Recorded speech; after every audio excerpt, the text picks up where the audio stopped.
Welcome to Let's Unpack That, a podcast where we, two 22-year-olds, reread books that we liked or hated in middle school and analyze them from literary and socio-political perspectives with our bachelor's degrees. I'm Lydia. I'm Nenah. And this week we're discussing the first two chapters of the infamous novel Twilight by Stephenie Meyer. Ah, the world that she unleashed and the fetishes that came afterwards. Ew, why? just getting right into that. Okay. I mean, do you remember all the vampire shit that came out after that? I do. Yeah. Yeah. It was a dark time. Well, this past week, Lydia and I both read the first two chapters of Twilight. We also read the preface, but because that is a sort of jump forward near the end of the book, we're going to leave that like little paragraph or so for a discussion later. Mm-hmm. But especially, we wanted to talk about the epigraph and then some of the other chapters of Twilight. Yeah. Arguably, the epigraph is the most important part of the beginning of any book, even more important than the first section or the first sentence. And why is that? Because it's supposed to set the tone for the entire book. We can just read the epigraph. I mean, it's short enough. Yeah. For God so loved the world. Just kidding. That's the next one. So that's the next. Is it the next one? No. I meant I meant that the part of scripture that we're reading is the next chapter. Yeah. Background story, both Lydia and I attended a Christian university for our bachelor degrees. That's how we met. We actually became friends in religion class. Oh, yeah. Yeah, that's true. Really? Religion 101.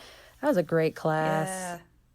Old Testament. Who was our professor? Willis.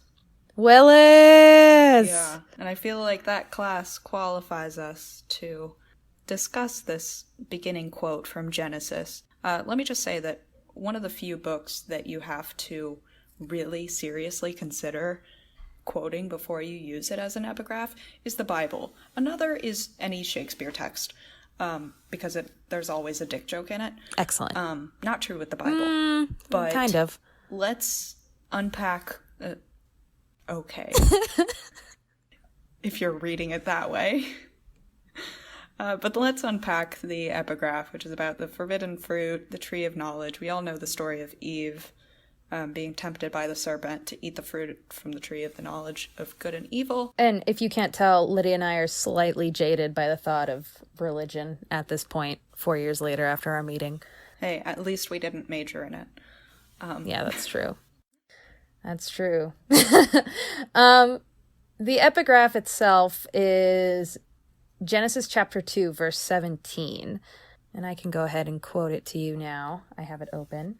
But of the tree of the knowledge of good and evil, thou shalt not eat of it.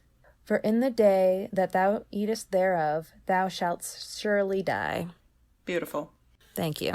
So this basically sets the tone of the book to a tone of temptation, of forbidden knowledge, in a way, forbidden love. Because we already know that's what this is about. Yeah, throughout the book, Edward refers to Bella as the forbidden fruit on the cover of the original books, especially the one that I have. I think yours is the movie poster, Lydia, but on the original cover, we actually see a pair of hands holding an apple. Something else that you're thinking about here is that a lot of times I've heard, especially women are often being the ones condemned for cursing us all to a life of sin and darkness was because she was the one who ate the fruit and she's the one who offered it to Adam. Oh yeah, that is why I hated Milton. Like, not shy about placing the blame on Eve. Yeah, exactly. And, first of all, I think people fail to realize that she was also lied to, and she was deceived by the serpent, who told her that, God is hiding secrets from you. You need to eat this apple. She thought that it was going to be something good. And not to mention that she did not cut the apple into pieces and then forcibly shove one down Adam's throat. She offered it to him, and as the Bible tells us, he ate it willingly. So, in this biblical tale, the woman is often condemned as being the one who cursed us all and being the evil temptress, and is kind of placing the blame all on the female participant, which actually I think can go a little bit into victim blaming, wouldn't you say? Yeah, definitely. This brings up another question for me. We know from this passage that knowledge is dangerous, and in the rest of the book, it's going to be the case that the knowledge of Edward's vampirism is dangerous to Bella and makes her a target to other vampires. But my question is, who is God in this scenario? Are the vampires God? Are the Cullens God? Is, I don't know, Billy Bob, Charlie, her dad God? Who is controlling the knowledge? And are they good or are they evil? Yeah, that's interesting. I don't know if they really discussed that in the first book. By the way, this is probably not going to be spoiler free. I'm assuming anyone who's listening to this podcast knows that by now, but it came out in 2008. If you haven't read it by now, you're not going to. Just be real with yourself. So therefore, I don't feel bad saying this, but later on in the series, the idea of a sort of god figure is brought about by this ruling vampire clan called the Volturi. Oh, right. Who rule out of Italy. And they're the ones who basically dictate, where the Pope is. Ooh, I didn't think about that. Good one. But, they're the ones who kind of lead the story. They actually lead much of the central conflicts in the remaining 2 books. And they're also the ones who kind of dictate the lives of the vampires. So maybe in that way they're kind of God, which would be interesting because they're scary people. Yeah. I mean, it doesn't have to be a one-to-one comparison. Yeah. But it also shouldn't be taken lightly because, I mean, the Bible is a very serious, very old text. And just to quote it offhand, you can't do that. Even in a YA vampire love story novel, it has to mean something. So I think we'll see more of that as we get further into the book. And as Bella goes on her journey towards knowledge and forbidden knowledge. And love. Yeah. I hesitate to call it love. Well, I have one other thing I wanted to add about that. A few years ago, our university put on a production of The Interference that talked about sexual assault. And you hear this a lot in the news now, especially. By the way, mothers, teach your boys not to rape people. Don't teach your girls just to keep their legs closed because that's unequal. But, something that you hear often, you hear, oh, she tempted me, or she shouldn't have dressed like that. She shouldn't have changed her mind, or shouldn't have looked at me like that. Or he. What I'm trying to say is it's alluding to the fact that by comparing Bella to this forbidden fruit, and especially the way that Edward does, it kind of places the blame on her, and it kind of places the blame on, the same thing like placing the blame on a rape victim, saying oh, she shouldn't have dressed like that, oh, she shouldn't be the forbidden fruit, she is this tempting thing that Edward has to despise and fight himself against, when really he is the one who is also an active participant in this, and he willingly takes a bite of the fruit the way Adam did as well. All the things you learn. So let's talk about Bella. Yeah. In the first chapter, we introduce the narrator, Bella. Hi, Swan, Bella. Who is described pretty thoroughly. She's white, she's pretty, she doesn't have acne, which curse you for that. She is also forced to act beyond her age. She's described sort of as her mother's caregiver and as her father's caregiver. She cooks for her dad because he only knows how to cook eggs and bacon. What a guy. Also, what 17-year-old knows how to make steak? I think I learned last year. And that was just because I got the mail order food recipes that handed me the steak and told me how to cook it. Right. See, I will never learn how to cook steak now that I'm vegetarian. Yeah. I'm fine with that. Yeah. I still know more than Bella in a lot of other respects. Mm-hmm. And it's also seen as like a natural thing. It's like normal for her. Like, it's not weird. She just assumes the role of taking care of the household when she moves in with her father. And then she's also already worrying about her mom when she, gets on the plane. Yeah, isn't she worried that her mom will, like, forget to do things? Yeah. At one point, I can't find it right now, but at one point she says, "Oh no, who's going to help her remember where she parked her car?" or something like that. And that's like the moment she's sitting on the plane is something that she's worrying about, like who's going to help mom find her car. And then she says, of course she had Phil now, so the bills would probably get paid. There would be food in the refrigerator, gas in her car, and someone to call when she got lost, but still. Yeah. So Bella's forced to definitely grow up too fast. Mm-hmm. I mean, I still don't really know how bills work, and I'm 22, but she's just a teenager and she's already been doing this for a long time. Yeah, we're to assume that she's been paying the bills and making sure that the bills got paid.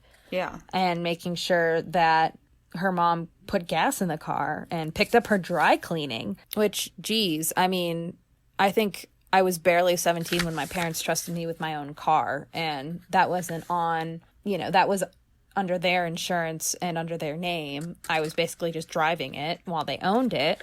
So the idea of Bella being in charge of the entire household is really scary, because God knows, as a 17-year-old, I probably would have burned the house down if that were me, by accident, but it probably still would have been burned. Yeah. It sets a troubling precedent, and also sets the tone of not trusting adults with big problems. One would guess that if you find out that a family in town is dangerous, or that, like, some weird shit is going on in the woods, you'd tell your parents. But right here we're seeing immediately that the adults aren't good at being adults, and the kids are going to have to handle things for themselves. And it also it kind of makes me laugh a little bit, because it makes you think of the, rebellious teenager that didn't tell their parents everything, i.e. me, and, how much you were like, oh, I can't tell them because they won't understand. Well, right now, this is an excuse for they literally wouldn't understand. Yeah. And I think as a teen, you want to mistrust your parents. You want to believe that they don't know anything, that you know everything, that you can handle everything. While this scenario with Bella and her parents might justify that, our own real life scenarios don't. And so if something happens, you should tell your parents, kids. And also, a grown-ass man should know how to cook dinner for himself, especially if he's been living on his own for, an undocumented number of years. Yeah. Let's just put that out there. Hey, man, learn how to cook. It's sexy. Well, not just that. You need vegetables to survive. Oh, God. Oh, yes, please eat your vegetables. They're actually really not that bad. Yeah. On that note, while we're talking about Charlie, the dad, there was a little comment about the gun. Oh, yeah, the gun. That he... Oh, yes, oh, yes, oh, yes, oh, yes, the gun. Oh, yes, oh, yes, oh, yes. No. Chicago, everybody, join me. Oh, my goodness. But yeah, he comes home from his police job. He hangs his gun belt on the rack by the door. It's presumably loaded.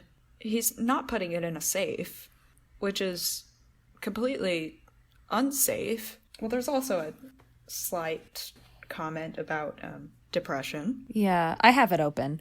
He hung up his gun belt and stepped out of his boots as I bustled about the kitchen. Also, bustled about the kitchen. I just think of, like, women in petticoats. Yeah, and, a floofy, like, very flowy flouncy, apron. Like women in the kitchen, and I don't know. I get an allusion to, like, I don't know, Little House on the Prairie. Anyway, so as far as I was aware, he had never shot the gun on the job, but he kept it ready. When I came here as a child, he would always remove the bullets as soon as he walked through the door. I guess he considered me old enough now not to shoot myself by accident and not depressed enough to shoot myself on purpose. which is also kind of a stupid thing to assume because she just moved in with him and he doesn't really know her. Yeah. But, I mean, also implying that, I mean, yeah, obviously there's an allusion to suicide here. And it's a flippant allusion. Yes. Will come up in book 2.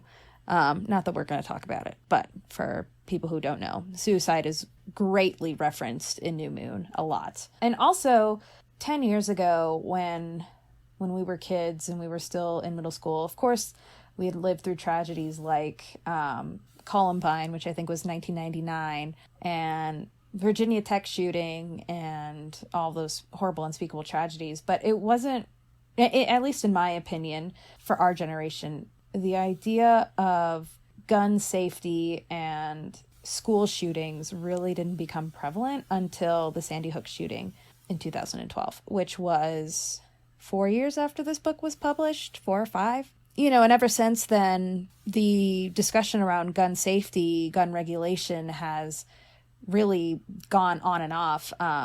This actually hits very close to home for us right now because Lydia and I attended Pepperdine University when we were undergrads, and which was just last year.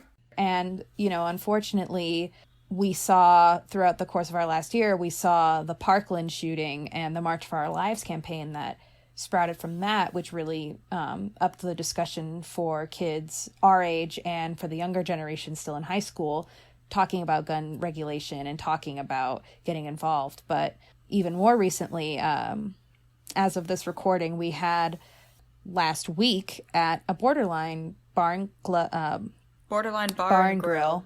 Excuse me, yeah.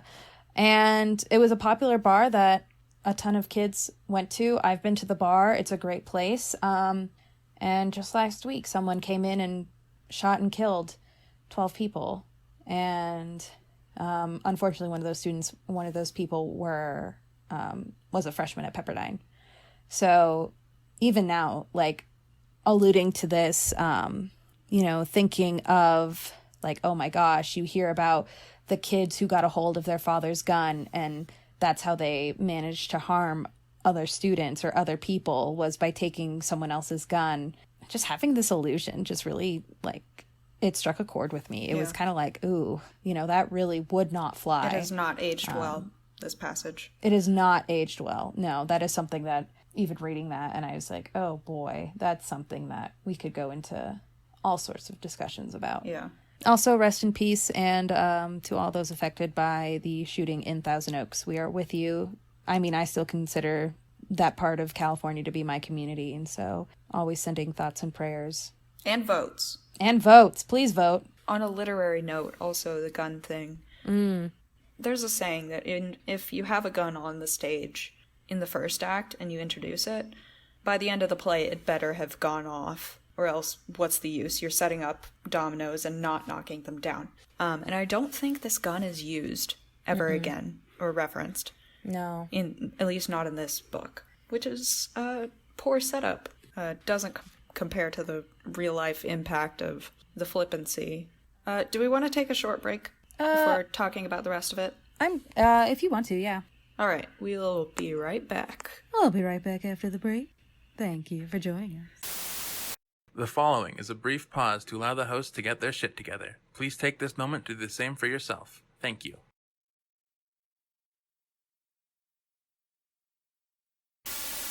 We're back. Hello. Something funny that I noticed, because I was extremely bored the other day, I actually decided to rewatch Twilight, the movie, in preparation for our podcast. And the first thing I noticed was Bella has a cell phone, and so does her mom. And she has a regular laptop. But what's funny to me is that in the book, she has a landline and she has, dial-up internet. When was this published? Oh, you know what? This was actually published in 2005. Wait, it was? Yeah. So anyway, back in 2005. Oh, jeez. I don't know. That was Did so we even long have ago. dial-up internet? I know. Oh, man. know. Let's see. What was I doing in 2005? Yeah, we would have been 9. I could have sworn we had regular internet by then. But then again, I was mostly just playing the pinball game that was on most PCs. the virtual 3D pinball that you could play. Yeah, that was really the only thing I did on the computer at the time. So who knows if it was dial-up internet or not. Yeah, but dial-up internet, teachers using transparencies on overhead projectors, which I ranted to you last semester about a professor that still used those. Oh God, I remember that. But they're all but obsolete now. Instead of a PowerPoint, right? Yeah, instead of PowerPoint, instead of just using the camera feature with a paper printout. But moving on from the dated references from our childhood. Again, not aging well. Yeah. Let's talk about self-esteem. How was your self-esteem in middle school, Nenah? Ha! That's funny. Yeah. What self-esteem? But also, talk about self-esteem in high school. I mean, arguably, I think it was worse in high school. Gosh, do you remember being 17 and thinking the whole world was watching you? I remember being 17 and thinking that I would never stop being 17, and that was very scary. Oh, yeah. I mean, when you're 17, it's kind of like, oh, shit, this is all happening. You feel like you're an adult, but you're not, and no one really considers you an adult. I'm thinking of like all the princess movies like Disney and Ariel the Little Mermaid who goes, Daddy, I'm 16, I know I'm in love, and looking back at it and being like, okay. You're a child. I'm a child and I'm 22. In the same note, like one thing that Meyer does kind of capture is some girls being beautiful making the others feel bad. Yikes, that was kind of scary. Yeah, like automatic jealousy. And Bella just sees herself as extremely plain. I mean, she says that throughout the book that she's just plain. Yet everyone around her finds her to be this new novel idea. Yeah, which is interesting. Because I think in most novels at this time, especially like when we were younger, it was the beautiful blonde girl. Mm-hmm. And here we have a girl with brown hair. Like, she is extraordinary because she has clear skin, she's skinny, she's, like, delicate, and all the whole not like other girls, but she has brown hair, which suddenly makes her different enough to not be your typical heroine. You're like my own personal brand of heroine. Stop. Yeah, I don't know. And then you just go on. She sees herself as super plain. She references Rosalie being just like devastatingly beautiful in a very scary way. But you also really get the not like other girls complex. You know, TM, Bella is different. TM, which makes her special to Edward and valuable in general. She stands out from the crowd because she doesn't care what she looks like. But in a way, you know, she kind of does care because she thinks that she's plain and she thinks that she's, you know, an extraordinary. I don't know. And then what's weird too is that, I mean, heck, when I was 17, anytime anyone paid attention to me, I was on cloud 9.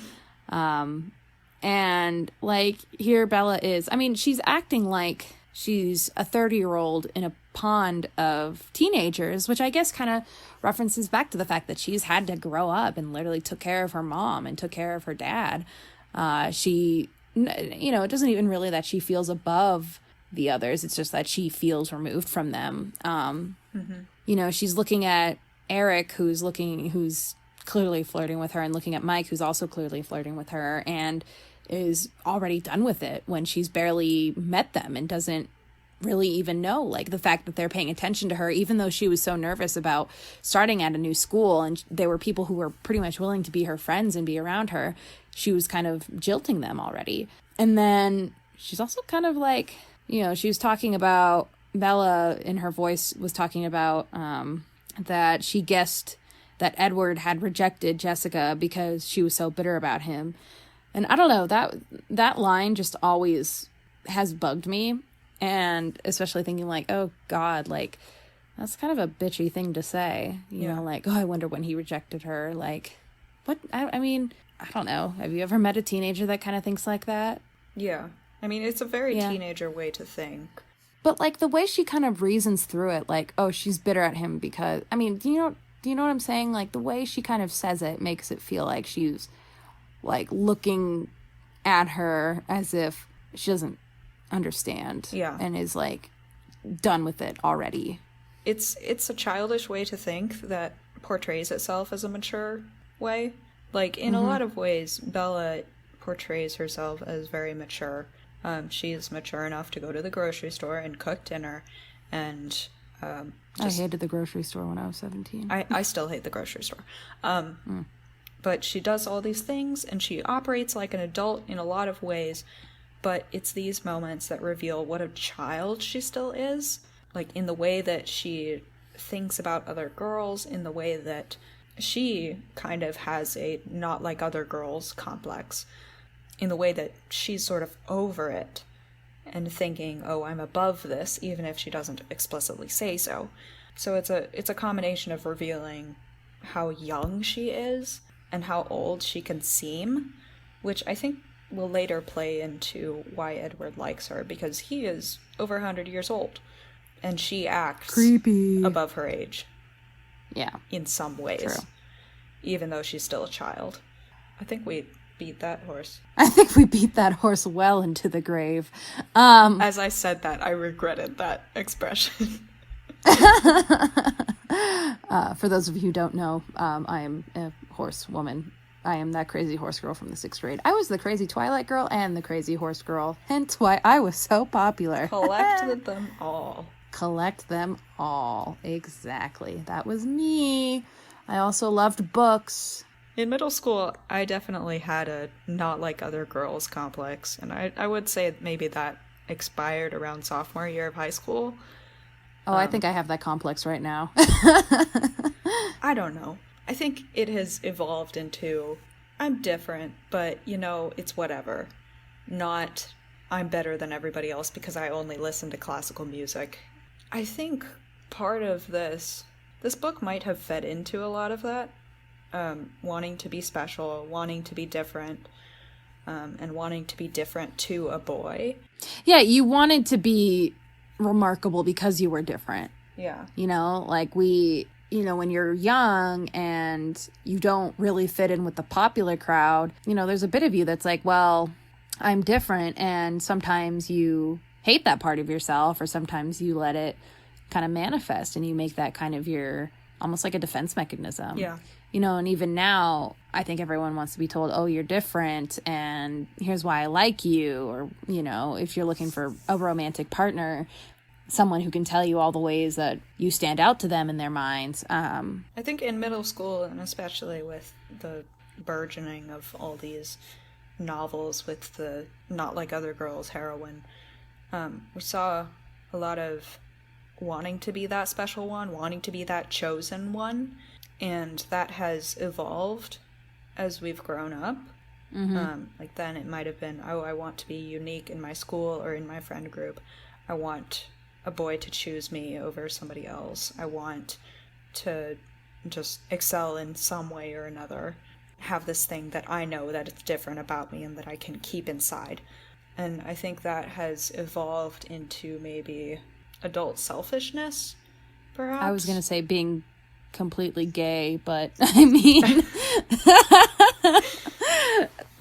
sure, selfishness, let's go with that. Not the same thing, but it's definitely not the same thing. No. But wanting to be the best in an unhealthy way, like wanting to be the 20-year-old who has published all this stuff, or the 16-year-old who already has a doctorate degree, just wanting to excel in a way that makes us a prodigy.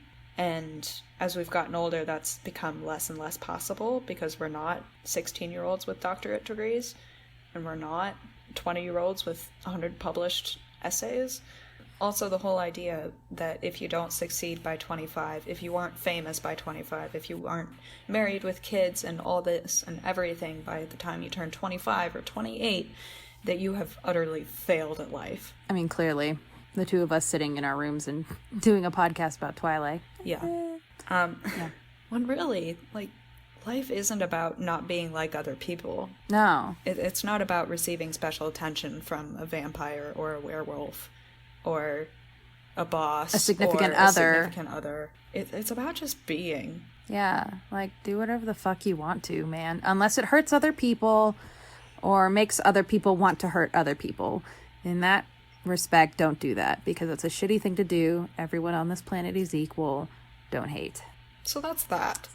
So many positive affirmations today. Yeah. I guess the last thing to say might be that we're not here to judge whether Stephenie Meyer is good or evil. Oh, no. We're not here to judge whether the book Twilight is good or evil. We're not here to judge, in short. Yeah. We're just here for fun. We're just here to, like, talk. To uncover, I guess, where some of our generation's complexes and just weird quirks might come from. Because this was a huge formative part of our middle school experience. Exactly, yeah. Whether or not you read it, whether or not you liked it. Like, I hated it, but in that way it was formative for me. Yeah. And, you know, it's also kind of interesting reading this book and seeing how it was such a staple of society back then. And kind of looking back now and seeing, oh my gosh, how much things have changed, and seeing what would and wouldn't stand. And, you know, this entire book is white heterosexual people. And, you know, I think if it was published today, I don't think it would do well. Yeah. You know? I don't think it would. You got to make it gayer.